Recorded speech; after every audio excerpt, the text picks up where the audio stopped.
Evelyn to Philip, March 4th, 1943. Precious mine, when you receive this, it will be your birthday, and I wish I could accompany it personally to say, I love you, dear husband, not to mention what I do to you. For the present, however, this will have to suffice. At any rate, I'll be talking to you, sweet. My hunch was right. You called. We came home from Wyman's about 9:15 p.m., so you timed your call perfectly, dear. I was walking up the stairs to hit the hay when the phone rang. Ruth said, "It's Mother." I told her, page 2, to call me. I said, "Don't pick up the receiver. I want to answer it 'cause it's Phil." Sure enough, 'twas my precious darling. Your loving voice helped to soothe my shattered nerves and relieved me no end. Sorry I ran the bill so high. Let me know what it was and I'll send it along, okay? As I told you, at Ruth's request, she bought Adele a white corduroy bonnet with a pleated edge that sets her face off beautifully. I worked very hard today. I was on all fours to scrub the kitchen floor and cleaned, page 3, the entire downstairs. I made supper, breaded veal cutlets. I baked them at Ethel's suggestion. Peas, creamed potatoes, cranberry sauce, tomato soup with crackers, and Pepsi Cola. Goldie brought a chocolate fudge cake, which we intend to eat after a 40-minute blackout, which is scheduled to take place between 8:50 and 9:30.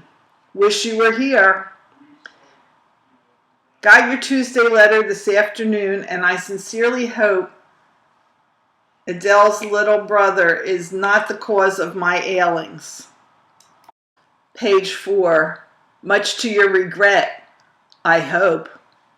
It was freezing cold again, but the sun shone brightly.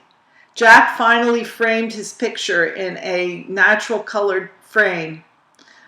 Looks very attractive. Adele is fine and lets me finish my work.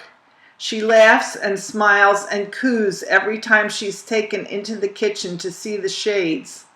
It's the sweetest sight in the world, aside from your very welcome and anxiously awaited appearance.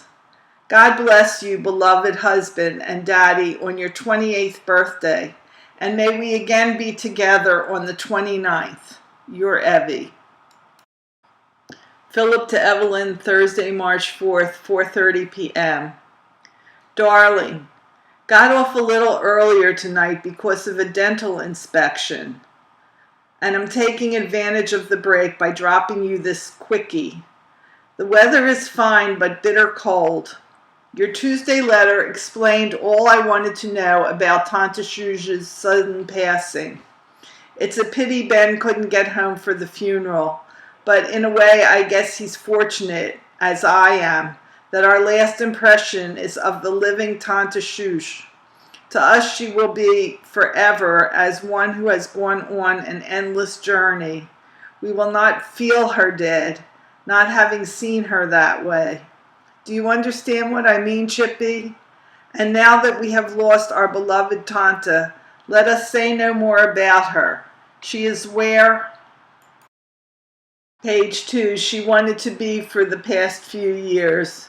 She made no bones about it. I can well believe that she went gladly to her rest in oblivion.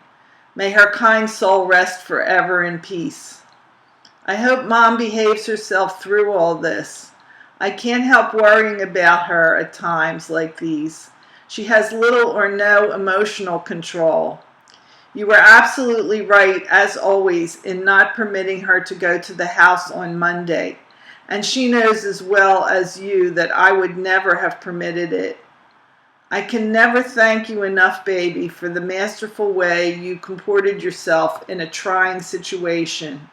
More and more, as the days go by, I realize more fully what a wonderful, brave, wise person my wife is. God bless her. Page 3. We are still up to our ears in work at personnel. and it's rigid, monotonous work, which is always tiring mentally. Physically, at the end of the day, I feel as fresh as a daisy, but my mind just refuses to work overtime. And believe it or not, I have to make an effort to force my brain to function just a while longer while I write to you. So if my letters aren't up to par and aren't the interesting, painstaking compositions which you have learned to expect, blame it on my mental fatigue, which is ever present these evenings. Hence, too, my need for a nightly movie, which is the best antidote I find for what ails me. You reproach me in your letter today for sacrificing your daily letter to this need, and I see your point, as you must see mine. But when you suggest that I wouldn't, page 4, like it if you did likewise, I hasten to correct your entirely erroneous impression.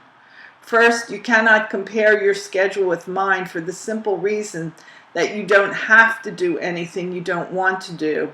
You can snatch a few moments at the expense of some chore during the course of the day to write. In this way, you could, all else being equal, essentially make time for a movie in the evening. What is more, I would resent it if you failed to write because you decided to see a show. Please, honey, don't put me in your shoes and judge me under a misconception. I am not my own boss, and I cannot possibly make time for a movie at the expense of my work, even if I wanted to. I do hope you can make the distinction. Otherwise, your forgiveness of today letter is just a word that you don't, page 5, really mean. Think it over, sweet, and then tell me that I am forgiven without reservation this time. You know, Evie, that I wouldn't willingly miss writing to you, knowing as I do what my letters mean to you. So you must understand that my recent dereliction on this score was justified by my conviction that it was more important to both of us that I relax my mind in order to be fit for the next day's work, rather than tire it more by the mental effort involved in writing to you.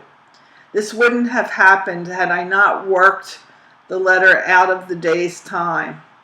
You must know what it means to work 11 hours at a stretch, baby, and should appreciate the fact that relaxation was imperative.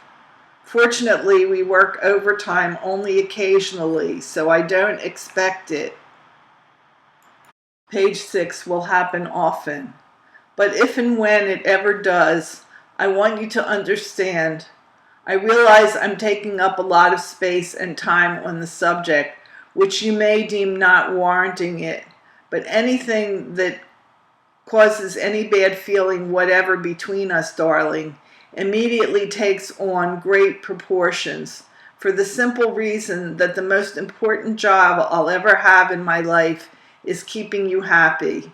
Therefore, I hasten with mountains of sand to extinguish immediately and completely the least spark of dissension between us. Now I am tired. Here's a kiss till tomorrow, my own sweet and lovely, and one for our baby, the Princess Adele. From me, your devoted husband, Phil. P.S. Love to all. Letter from Sharpened Dome, dated March 4th, 1943, to Private Philip Strongen.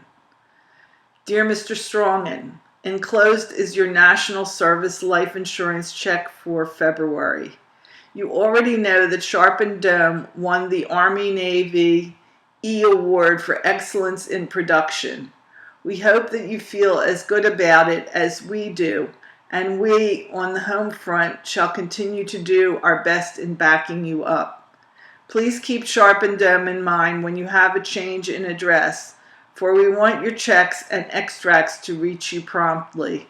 Sincerely, Sharpened Dome Incorporated, W. Lauer, Acting Director, Industrial Relations. The note at the bottom of the birthday card from Lil Brown says, Dear Phil, I know you'd be very shocked to receive a sentimental greeting, so I'm living up to my reputation. or your opinion of me. Bestest wishes, L.